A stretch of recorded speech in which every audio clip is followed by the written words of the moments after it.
Hi everyone, in this video I will show you how to download LinkedIn profile as PDF. So first is first, you have to log in to your LinkedIn account. Now if you wanted to download your LinkedIn as PDF, then this tutorial is for you. All you have to do is tap on this profile right here and visit or go to your profile. Now you will see options below, but what you're going to do is you have to look for resources. And then on the resources, you will see here different options. But what you're going to do is you have to look for Save as PDF.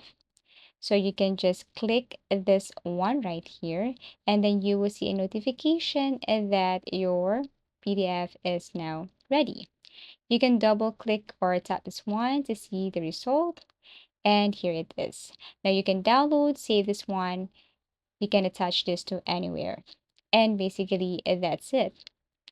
Now, what's included in PDF, of course, your name, headline and location, about section, experience, jobs and descriptions, education, skills, some might be summarized, contact info, which is of course limited.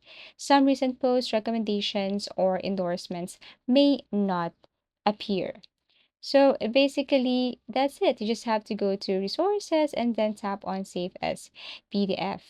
And to keep any or to keep a personal copy or backup, you can just basically save this and upload this to your Google Drive if you want. This one is also useful for offline sharing, to attach in a portfolio, resume, or packet, to easily view what recruiters might see. And basically, that's how easy it is to download LinkedIn profile as PDF. Thank you so much for watching and see you again in our next video tutorials.